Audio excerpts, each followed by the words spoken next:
LCS Game 4 last night. The Braves got to Clayton Kershaw's. They took control of this series, a 10-2 Game 4 win. Marcell Ozuna went deep twice for Atlanta.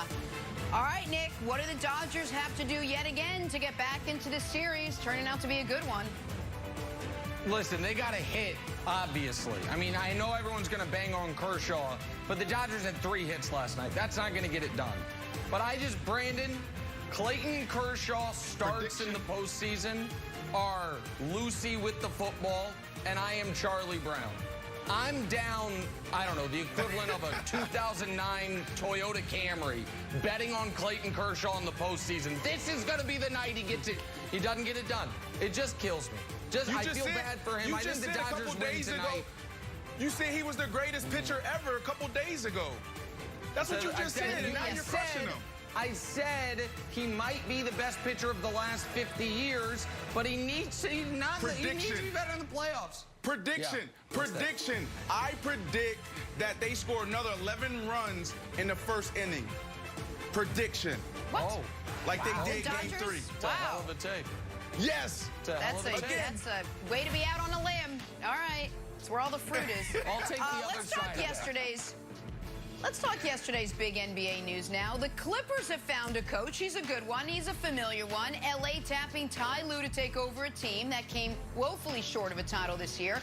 Ty knows a thing or two about leading a team to a title in his first season. Got to the finals 3 straight seasons in Cleveland before moving on to LA. Of course, then he had LeBron. Now he has Kawhi. And now we have Chris Broussard. All right, Broussard, good morning. Thanks for being with us. Gotta ask, will anything change for the Clippers now that they have hired Ty Lue to be their new head coach? Absolutely. Look, whoever they had hired, if Kawhi Leonard, Paul George, and those other players who will be back have competitive bones in their body, they were going to come back humbled and motivated to redeem themselves. They were the biggest disappointment of the season.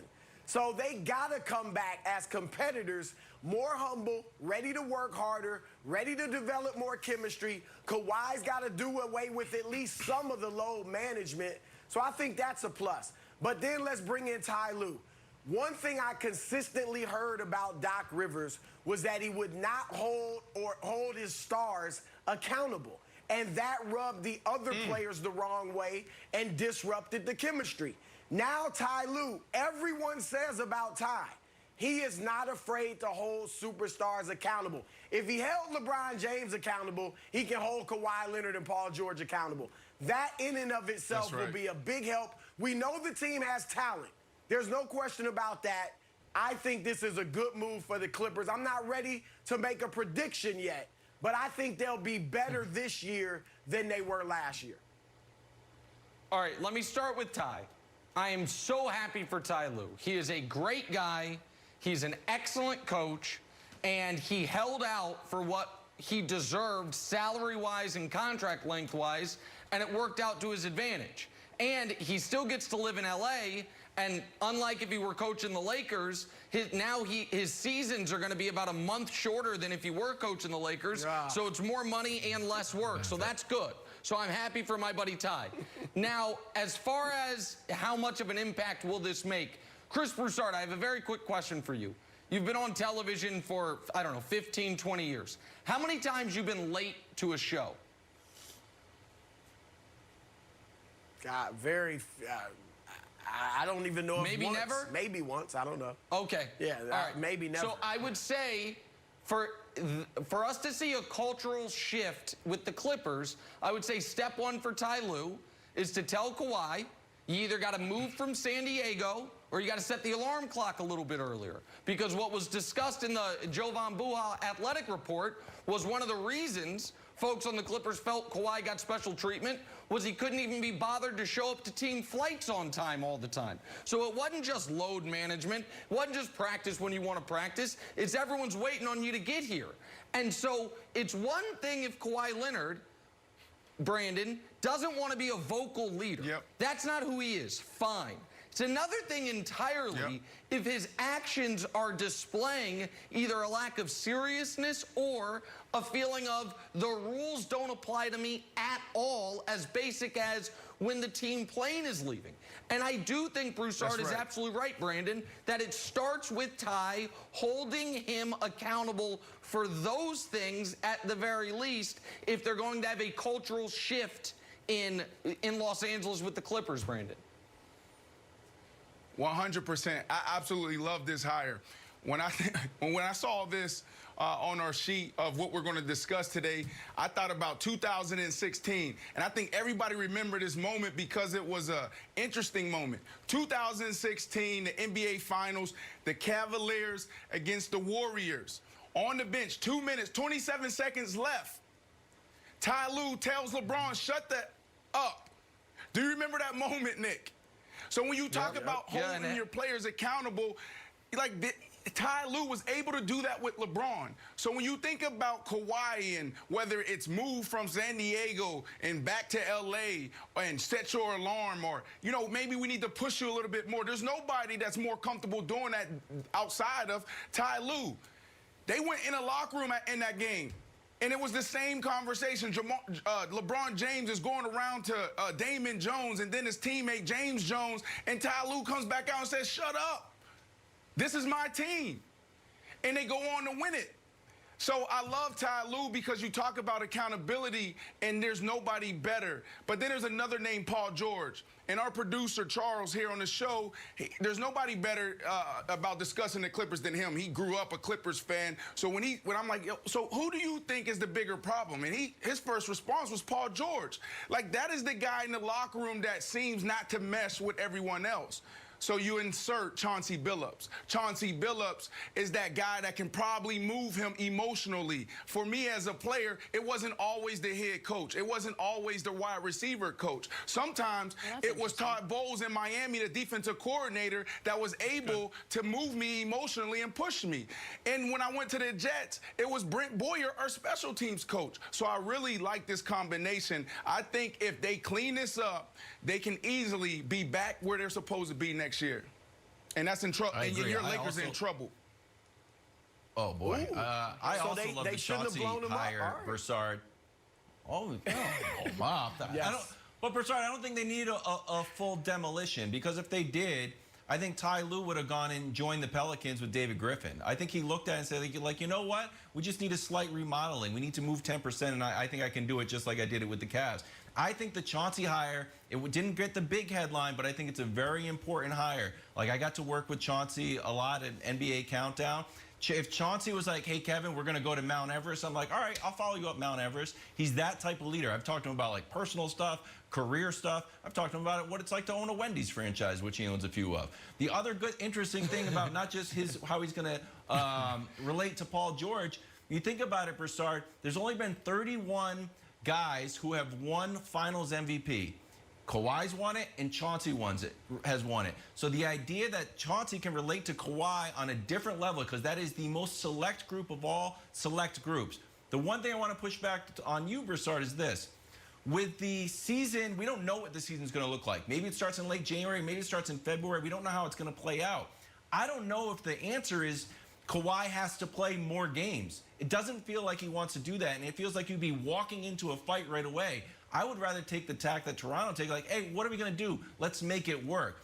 Pinning the Clippers chemistry issue on his load management issues, I think that's not the right move. I think load management is just what you're getting with this guy. No, I'm not saying that was the cause of the chemistry issues, but it sets a bad tone for the team. Because it's like we can drop Kawhi in every, 2 out of every 3 games and be fine. No, this is the NBA. You need to develop chemistry. We saw that, period. The Clippers, Anthony Davis played through injuries. LeBron played through nicks and knocks and things like that. And we saw what happened with them. Kawhi's got to come back ready to play. I don't think they may not play 82. But if they do, 70 to 75 games. You can't be missing 20 games if you're not really injured. 1,000% and they can't coach they can't coach Kawhi scared. Because Kawhi, I know he can leave after next season. He's not going anywhere. He's from Southern California. He's been to 2 other teams already. Where's he going? Yep. He wanted to be in No, LA. I think that's He'll right. stay. I just want to add one other thing. I think they're smart to hire Ty Lue. We'll see what happens with Kawhi if he adjusts his routine, if you will. But if all of that goes perfectly, if the Clippers do not get bigger, they are drawing dead against the Lakers. This was forgotten in them blowing a 3-1 lead to the Nuggets. But with Anthony Davis playing at this level, with the Lakers having this much size, the Clippers roster, as currently constituted, Jenna, is inherently flawed. And that, no matter who the coach is, unless they address some rim protection, they've got no shot whatsoever. So this is a good first step. But the roster needs to be retooled somewhat as well, Jenna. All right, well, Ty Lue having to talk to Kawhi is like Kramer having to fire Raquel Welch, if no one sees that parallel. Other big news in the NBA, Daryl Morey stepping down yesterday as the Rockets general manager after 13 seasons in charge. Houston now needing a general manager and a head coach. So, Nick, you interested? No. What do you make of the Morey era in Houston? Listen, they never quite got over the hump. But here are some facts about Daryl Morey. Daryl Morey, since they acquired James Harden, the Rockets made the playoffs every single season. They are the only team in the NBA to make the playoffs every single season over that span. Also, during the KD Warriors run, there was only one team to take the healthy Warriors to at least a Game 6. And that was the Houston Rockets, who were up 3-2 in that series until Chris Paul pulled his hamstring, and they end up losing the series. He did not ultimately achieve his final goal, Broussard, but I think if anyone were to call this time a failure, they are totally missing the point. And the Rockets have the second best winning percentage in the NBA in his tenure. They never bottomed out, and he kept retooling. So I think he's an excellent GM. I think he's going to take some time away from the game and then probably come back and retool another team. But that's how I'll remember the Morey era, Broussard. Nick, it was ultimately a failure, all right? Daryl Morey's a good GM, all right? But it was a failure. You were there 13 years. You got to 2 conference finals, never got to the NBA finals, let alone won the championship. That was the charge. All the money they spent, all the superstars they brought in, 2 conference finals? If this was Washington, Charlotte, that'd be acceptable. Houston has always been a stellar franchise. They never been a joke. They've had some of the best players in NBA history. They made 4 finals, won 2 of them before Daryl Morey got there. So just making them relevant, cute, sexy, and in the playoffs for 8 straight years, that's not enough in Houston. They were the best team in basketball in 2018. They had the best record. They were 3-2 on the Warriors, and their second best player tore his hamstring. Listen, I get it. That's like me saying the It's all that Clippers were matters. the best team. It's all that matters. No, Yes. nobody got hurt on the Clippers. They didn't have the best record in basketball. It's nothing like that's fine. No. It's not that rings don't matter, but if rings are all that matter, that's fine. I got it. No, I get it. Did they get to the finals? I understand. It's all that matters. Did they even get to the finals? No, because they never even got to the went up finals. against an all-time dynasty. We got to run. Broussard, thank you so much, buddy. Have a great weekend. Back to football. Baker facing Ben on Sunday. Who do you trust more? You probably know my answer. We'll get these guys' answers next. First things first.